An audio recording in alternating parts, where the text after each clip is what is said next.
Hi, I'm Robert. I'm Dave. I'm a senior and I'm a fitness instructor at the YMCA, and I've been doing that for over 30 years, and I still do it. And I work with a lot of seniors, and every time I have a class and I talk to the people that come to the class and they talk about their problems, if they mention something like, say, vertigo, I might run home and research that just so I'm aware of what might happen to them and what I could do to help them if that was the case. So something happened to you, Dave, recently. Yeah, it was like getting out of bed or waking up and rolling over, and then I looked at the bookshelf and it kind of was like starting to move a bit, and I'm like, that's weird. And then later on, I sort of assumed or kind of discovered it might be vertigo. Yeah, and so I thought, well, he mentioned it to me, and I said, well, what did you do about it? So what did you do about it? Well, that day I basically just like looked it up online and hoping, by the way, that he had gone to the doctors if it really bothered him a yeah, lot. I mean, if it was really bothering me, I'd probably go to the doctor, but it wasn't that bad. So I was like looking it up online and assuming that I didn't have a stroke, assuming that I don't have a giant brain tumor, I just like looked up a couple of different treatments for it, and I came across a move. Right, but I should mention that Dave has a history of sinuses and migraines. Yeah, that's true. Right? I'm big on head colds and clogged and I come from a family history of a lot of wax in my ear. And do you get wax? I'm big on wax in the ear. Right. Deaf to the point where I'm like deaf. Right, so people like us who have ear problems could get infections even though they're not serious. Yeah. They can be annoying. And that might be one of the reasons why he got the vertigo or the imbalanced feeling. Like sometimes I'm walking around, at least in the last year, feeling like my balance isn't too good. And I went to the doctors and he said, well, it has a lot to do with your sinuses and your ears. And I thought, oh, okay. So anyway, what maneuver did you try? Well, hold on. I also had that big root canal too, which I don't know if that's related to it, but it was a pretty significant surgery or whatever. Right, so he might have got an infection from the dentist operating on his teeth.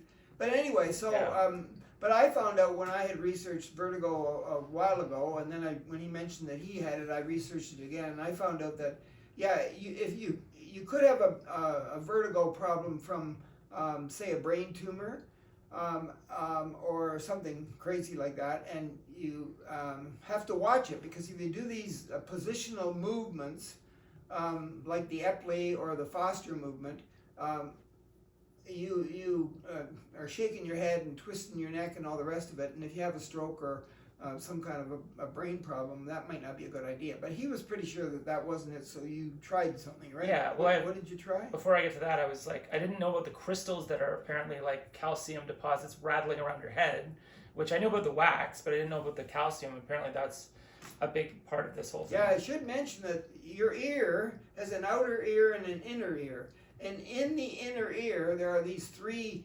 tubes. Yeah. And they're kind of like little canals in there.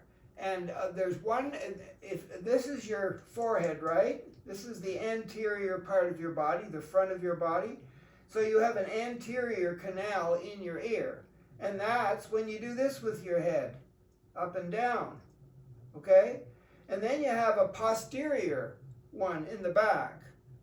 Got that? And that's when you tilt your head, the posterior one. And then you have a lateral on the sides of your head, and that's when you go, no, I don't think it's a tumor. So anterior. Yes. Yeah, nodding, lateral. shaking. And the good old posterior is the tilt. The tilt. So whenever your head's moving in different positions, those three canals with the calcium carbonate crystals in there, which, by the way, there's little cells in those crystals, and they have little hairs on them, and these hairs are talking to the nerves. So when you're moving your head in all these different positions, the little hairs are saying to the nerves, hey, guess what? He's saying no, or he's saying yes, or he's going, not sure, maybe.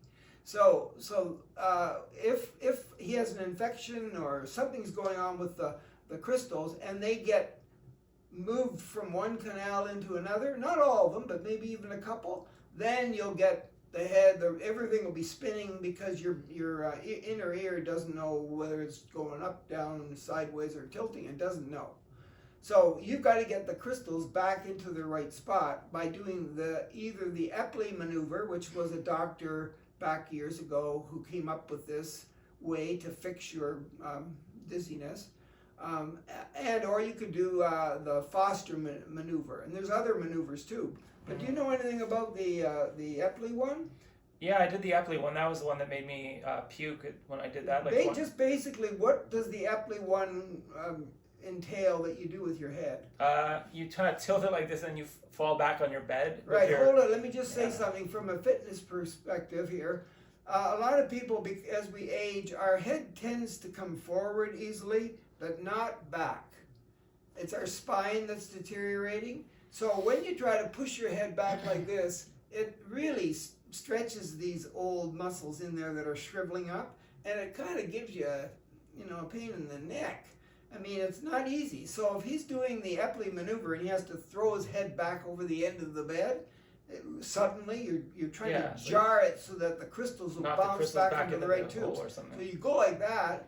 That's not too good. He might end up getting the crystals in the right spot, but then have the neck. He won't be able to walk around for months because his neck will be inflamed. So that's the Epley one. The other thing too is if you went to a doctor and he checked you out and he said you don't have a stroke or anything, what you have is vertigo and it's benign. So you need to do the Epley maneuver. Well, the Epley maneuver, could cause other problems, but he's not that old yet, so maybe that's the maneuver he should do. Well, I did it anyway, so. Yeah, but Carol Foster is a doctor, and she, in 2012, I think it was, she played around with this whole thing and thought, like if you're old, maybe the Epley maneuver isn't going to help you with vertigo, so we better do the one where we shake our head down in this position, and then we get our head down, but we've got to twist it to because the vertigo, benign vertigo, usually happens in the posterior part of your inner ear, the back part. So you got to tilt it. So he has to throw his head down to do the Foster maneuver. Then he's got to snap it up to the side, and then he's got to lift his head up a little bit so it's even with his shoulder. And then he can relax and get back into the right starting position. So that's not going to hurt his head as much as the Epley one where you're throwing your head back. You're throwing it down. So let's just do it. And by the way, we're going to just go do it without the quick jerking movement. So first thing he's going to do is he's going to sit on his heels. You're going to get up on your knees, but sit on your heels. Yeah, like this. Yeah, like that. It's the first thing. Now, he hasn't started any maneuver yet. This is the beginning. This is the beginning. And then he's going to see whether or not his neck, right, is got a little bit of flexibility. So he's going to look up. All right, but remember, this might be an Epley thing. It's not an Epley thing, even though he's got his head back. Okay, now when he's ready, he's going to bring his forehead down to the floor, like he's doing a somersault. Half somersault. A half somersault. Your head could go in a little bit, Dave. Yeah, like that, right? Good. And then he's going to turn it. By the way, he's going to turn it to the side that has he's got two ears, right? So is it on his left side or his right side? So which side do you think it was on, Dave? I don't know, left. So let's turn to the left then. So he turns to the left because he thinks the problem is on the left. We'll talk about that in a minute. And then he lifts himself up so his head's even with his elbow down a little bit, right? Still turned. And then he holds it there, and then he straightens his head out and comes back into the starting position and sits down. Now, this vertigo stuff, whether you're doing Epley that way or Foster this way, can cause your stomach and your digestive system to not like this, because when you're dizzy, sometimes you get sick to your stomach. So he could throw up. Aren't you gonna ask how I feel right now? Well, yeah. I feel all right. Yeah, good. So let's hope that. When was the incident anyway? A few days ago. A few days ago. So he tried it and it sort of helped him. It did, because at first it was weird. Like the first time I did that, I felt like I rolled onto the ground. I didn't have much balance. And he's just learning, so maybe when he read the instructions, he didn't get them quite right. No, I didn't do exactly what we just did. So when he's got his head back, put your head back. Don't do it, but when he's ready to do it, he's going to bring his head down like he's doing a somersault really fast, right? And then he's going to hold that position for 30 seconds. to give the crystals a chance to go back where they belong. But he's not doing the posterior head tilt yet. So let's turn the head, and right or left, right? And he turns the head, and when he turns the head, he's got to turn it pretty hard. He's got to snap it to the side, which isn't too good for his neck if it's not in great shape. This isn't comfortable. What yeah, then he's got to hold that for 30 seconds. Then he's got to lift his head up so it's even with his elbow, turned. And he's got to do that really quickly too. And he holds that for 30 seconds. Then he can straighten his head out and then go back up and relax. Well, that's fun. Yeah, so those little twists have to be fast, and lifting his head up and taking his head down into the somersault. They call the Foster maneuver the somersault. The half somersault. The half somersault. As long as his head's tucked really far in, his chin's really close to his chest, and he's down there.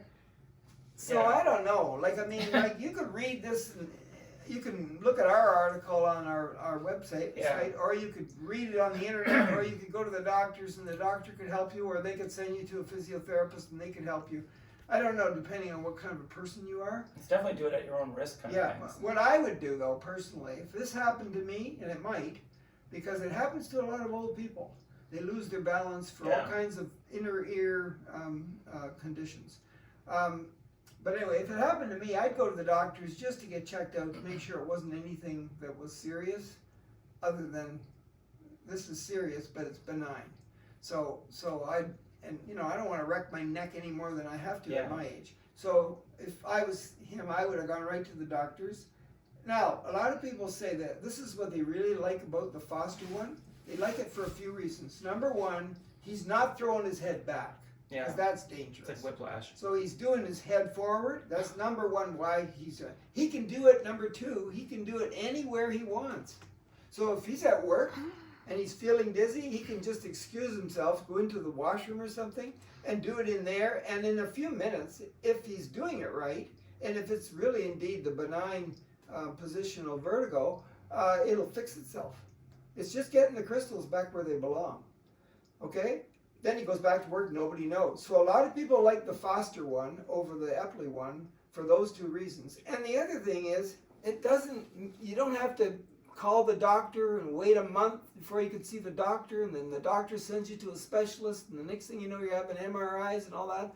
And then you got to go to a physiotherapist, and a year goes by, and then you got to pay money. This is free. Yeah. So for all those reasons, it's free, it's quick, easy, convenient, and it's benign, and you can do it yourself. That's what people use. The Foster method for vertigo. Oh, I think if I was in an office and it was like, and I felt vertigo, I would not enjoy being in the bathroom, putting my head directly on the floor. That was kind of uncomfortable, right? It's not super comfortable. But you might choose to do that going somewhere private. Yeah. Even right beside your desk or something at work. If you said, by the way, everybody, I'm not dying, I just have vertigo, I'm going to go on the floor for a few seconds. Yeah. And then if you might even say to them, and by the way, I know it's benign vertigo, I might even throw up. You don't have to call an ambulance unless I tell you to. Yeah. It's better than the vertigo. It's like if it fixes the vertigo, which it does, or like it's, all the people I saw online were saying that it really helps, but that's anecdotal, right? It's like you have to try it yourself, but I thought it helped me. But I know a man at the Y right now who says he has vertigo, and the only thing I said to him was, do you know whether or not it's benign? Yeah. Or whether it isn't, and he didn't know, so I just left it there. I thought, no, I'm not a doctor. I just said to him, do what the doctor tells you to do. Like Rupert just said he has it or something on the phone. And we know a few people too from the grocery store. One lady we've met down there, she's got it and she's at home and it's debilitating. She's not even at work. So I don't know what her problem is. But how many people do you think would actually do that? I think a lot of people would, if they knew that it was benign vertigo, benign positional, which means your head has to be on a tilt because you're treating the canal in the back, the posterior canal. Yeah. Because each of these canals, as I said, controls a different position. Yeah. And you're all about balance. And by the way, you have core muscles deep inside your body close to your spine that help you with balance too. So if they were really strong, but your crystals your calcium carbonate crystals got all screwed up, you probably would still be dizzy. Anyway, I think we're Well, one more thing. When you push up from that position, like, and your head's on an angle, like, when you're looking that way, it's like the stuff everything's sideways. So it has to, like, recalibrate. Yeah, oh yeah, you got to hold each position for 30 seconds. Yeah. In fact, if he's up in the starting position and he whips his head down into the half somersault, Yeah. and then he holds it there for 30 seconds, if the vertigo goes away, he's done. He doesn't have to do the rest of it. There's 3 positions. He doesn't have to tilt. He doesn't have to do anything. Yeah. But he might go, oh, I got up. He might walk around for a few minutes and go, hey, I got it again. Then I might probably, if I was him, I'd do all 3 positions with his head. But remember, really quickly down, and then really quickly turn your head sideways, and then really quickly halfway up. Yeah. Three different spots where you hold it for 30 seconds. By the way, before we sign off here, remember, I'm just an old guy that teaches fitness at the Y. Don't try to use this video to try to figure out which position you should be in and how long you should hold it and what do you do with your neck. Like, look it up yourself. You make your own decisions, but probably we're telling you, go to the doctor. And I'm just his Yahoo son, so, Yeah, he knows how to use the internet better than I do, but he's taught me a lot. Over and out. See, I have fun with your vertigo.